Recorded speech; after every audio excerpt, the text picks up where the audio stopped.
Alors je m'étais dit de ne pas faire l'erreur, vous voyez, je l'ai faite quand même. Claire Méry, bonjour. Bonjour. Alors donc je rappelle, vous êtes licenciée au tennis club, au tennis de table donc de Ronc, Oui. villeneuvoise d'origine à Villeneuve-d'Ascq, et récente médaillée de bronze, double médaillée de bronze même au championnat d'Europe de tennis de table. Alors déjà présentez-vous en deux mots, rappelez-nous un petit peu votre parcours aujourd'hui. Donc j'ai 35 ans, j'ai commencé le tennis de table, j'avais 9 ans. Et j'ai toujours continué dans cette voie et j'ai eu une maladie en fait qui s'est déclarée à l'âge de 21 ans, une polyarthrite rhumatoïde, donc maladie articulaire. Et depuis 2003, donc j'ai intégré également le mouvement handisport. Je suis rentrée en équipe de France dès que j'ai commencé le handisport, je suis rentrée en équipe de France.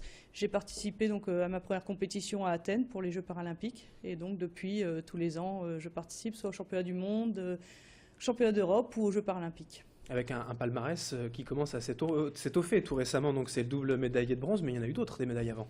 Oui, il y en a eu deux, donc une à Athènes, une à Pékin, donc également de bronze en par équipe. Et puis plusieurs médailles européennes et puis une médaille d'or au championnat du monde, les derniers championnats du monde, donc en 2010 en Corée. Alors pour ceux qui ne connaissent pas, qui ne maîtrisent pas le handisport en termes de tennis de table, ça se passe comment la spécificité c'est quoi pour vous? Alors en debout, c'est exactement pareil qu'en valide, les règles sont les mêmes. En fauteuil, une simple spécificité au niveau du service, avec des services qui n'ont pas le droit de sortir au niveau de la table latéralement pour... c'est assez logique. Et après, au niveau donc pour pouvoir... Mais il y a des catégories, oui, par voilà, exemple, voilà, tout le monde ne s'affronte pas, on reste à niveau, entre guillemets. Oui, bien sûr. Donc un debout ne peut pas jouer contre un fauteuil, par exemple. Et dans tous les cas, il y a 10 catégories, 5 chez les debout, 5 chez les fauteuils. Donc ces catégories, la personne appartient à une classe de handicap en fonction de ce que vont décider des classificateurs, donc qui sont des personnes à la fois du corps médical et qui connaissent la pratique du tennis de table. Donc ils peuvent voir un peu en fonction du handicap quelle est la catégorie qui est la plus adaptée en fait, à la personne. Alors pour ce qui vous concerne, donc c'était fin septembre, début octobre, ces championnats d'Europe. Médaille de bronze, double médaille de bronze, individuelle et par équipe. Bon allez, pour revenir un peu sur cette compétition, qu'est-ce qui vous a manqué peut-être pour décrocher l'or ou aller en finale pour l'argent? Alors c'est relativement simple, ça va être une préparation puisque j'ai pas mal de soucis en fait de santé actuellement. J'ai toujours des problèmes au niveau épaule, poignet, donc dû à ma maladie. Et donc la préparation a été quasiment nulle, donc forcément c'est ça qui manquera, enfin c'est ça qui aura manqué à ces championnats d'Europe.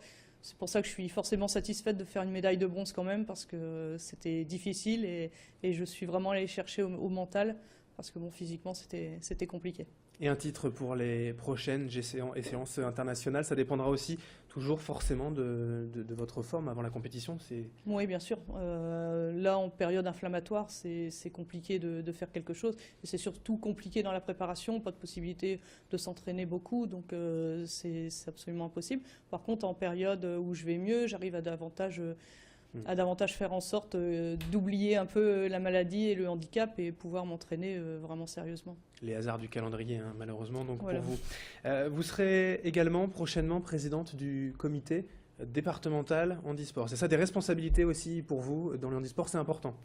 Oui, bien sûr. Enfin, je me suis impliquée depuis longtemps, d'abord au niveau du tennis de table, valide, et puis depuis que j'ai intégré le handisport, donc je m'implique également au niveau du handisport, d'abord dans mon club, et puis maintenant, donc depuis déjà quelques années au niveau du comité régional handisport. J'en suis actuellement la vice-présidente, et donc je vais prendre la présidence également du comité départemental. Donc ça me paraît une juste logique après avoir un peu, je dirais, profité de ce milieu.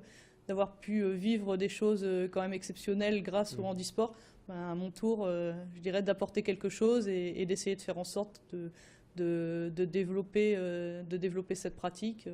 C'est une transition qui vous paraissait naturelle aussi, de joueuse comme ça, pratiquante, à dirigeante pour des responsabilités dans votre sport et en général? Oui, dans l'ensemble, enfin moi ça me paraît naturel. Forcément, ça ne l'est pas pour tout le monde, puisque bon, sinon on aurait davantage de dirigeants et on serait moins à la recherche. Mais vous avez envie, vous avez un sentiment de développer encore le handisport, d'insister sur ses bienfaits dans la région? Bien sûr, oui, il y a encore beaucoup de choses à faire. on a beaucoup de choses déjà de mise en place. On intervient au niveau des établissements, que ce soit les établissements jeunes ou adultes. Donc pour personnes handicapées, on intervient via la mise en place d'un calendrier jeune et d'un calendrier adulte, donc des compétitions, des journées promotionnelles qui ont lieu les mercredis et jeudis à destination de ces centres. On aide également les clubs, donc là c'est plus le comité départemental qui aide les clubs pour monter des dossiers de subvention, pour les développer leurs pratiques, pour essayer de toucher de nouveaux publics. On essaye aussi de se faire connaître, donc via des journées promotionnelles, via des interventions en entreprise. C'est quelque chose aussi qu'on essaye de développer. Oui, dans les médias, quand on lit voilà, on en parle souvent, de toute Ouais. façon. Pour votre actualité, peut-être la prochaine compétition sur votre calendrier? Alors la prochaine grosse compétition, ce seront les championnats du monde, donc en 2014 à Pékin. Donc actuellement, je serai sûrement qualifiée au niveau mondial. Après, les sélections françaises sont plus compliquées que les qualifications mondiales. Donc là, ça va jouer début d'année prochaine pour savoir si je pourrais participer.